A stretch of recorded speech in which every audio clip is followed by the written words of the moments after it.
Hi, Miss Virginia's class. So in this video, we're going to keep reading Frog and Toad Are Friends. It's a part of The Adventures of Frog and Toad by Arnold Lobel. So in the last video, we read the first 3 chapters, and today, in this video, we're going to finish the last 2. So I'm going to go ahead and turn my camera so you guys can see the pictures.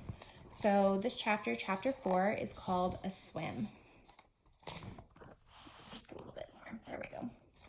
Toad and Frog went down to the river. "What a day for a swim," said Frog. "Yes," said Toad.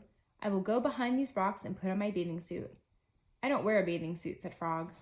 "Well, I do," said Toad. "After I put on my bathing suit, you must not look at me until I get into the water."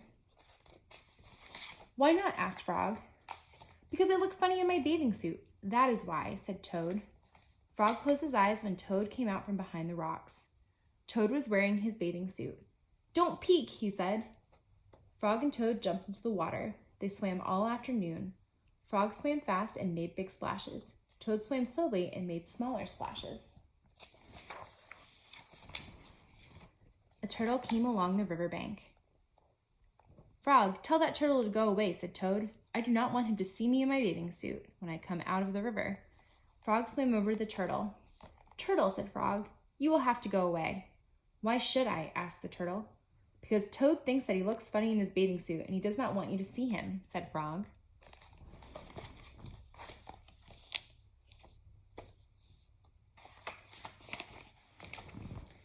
Some lizards were sitting nearby. "Does Toad really look funny in his bathing suit?" they asked. A snake crawled out of the grass.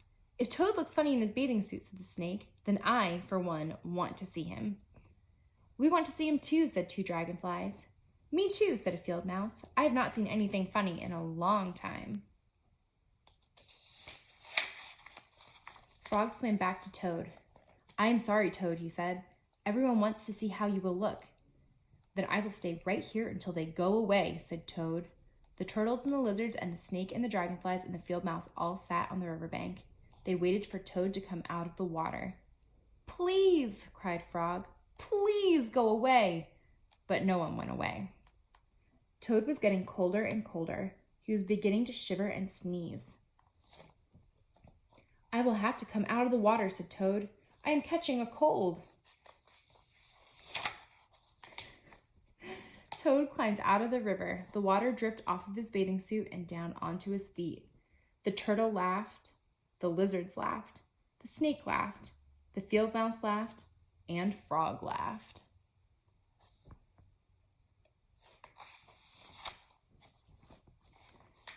"What are you laughing at, Frog?" said Toad.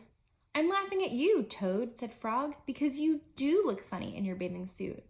"Of course I do," said Toad. Then he picked up his clothes and went home. So that was the end of chapter 4. Let's finish our last chapter of the story. It's called The Letter. Toad was sitting on his front porch. Frog came along and said, "What is the matter, Toad? You are looking sad." "Yes," said Toad, "this is my sad time of day. It is the time when I wait for the mail to come. It always makes me very unhappy." "Why is that?" asked Frog. "Because I never get any mail," said Toad. "Not ever?" asked Frog. "No, never," said Toad. "No one has ever sent me a letter. Every day my mailbox is empty. That is why waiting for the mail is a sad time for me." Frog and Toad sat on the porch feeling sad together. Then Frog said, "I have to go home now, Toad. There's something that I must do." Frog hurried home. He found a pencil and a piece of paper.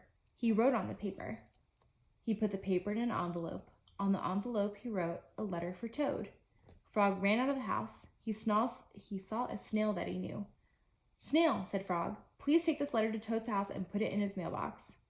"Sure," said the snail, "right away."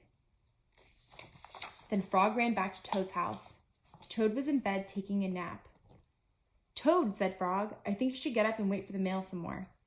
"No," said Toad. "I am tired of waiting for the mail." Frog looked out of the window at Toad's mailbox. The snail was not there yet. "Toad," said Frog, "you never know when someone may send you a letter." "No, no," said Toad. "I do not think anyone will ever send me a letter." Frog looked out of the window. The snail was not there yet. "But Toad," said Frog, "someone may send you a letter today." "Don't be silly," said Toad. "No one has ever sent me a letter before, and no one will ever send me a letter today." Frog looked out of the window. The snail was still not there. "Frog, why do you keep looking out of the window?" asked Toad. "Because now I am waiting for the mail," said Frog. "But there will not be any," said Toad. "Oh, yes, there will," said Frog, "because I have sent you a letter." "You have?" said Toad. "What did you write in the letter?" Frog said, "I wrote, 'Dear Toad, I am glad that you are my best friend. Your best friend, Frog.'" "Oh," said Toad, "that makes a very good letter." Then Frog and Toad went out onto the front porch to wait for the mail. They sat there, feeling happy together. Frog and Toad waited a long time. 4 days later, the snail got to Toad's house and gave him the letter from Frog. Toad was very pleased to have it. Okay, so that is the end of the first part of the Adventures of Frog and Toad. Frog and Toad are friends, so we'll keep working our way through the book and stay tuned for more videos. Bye, friends.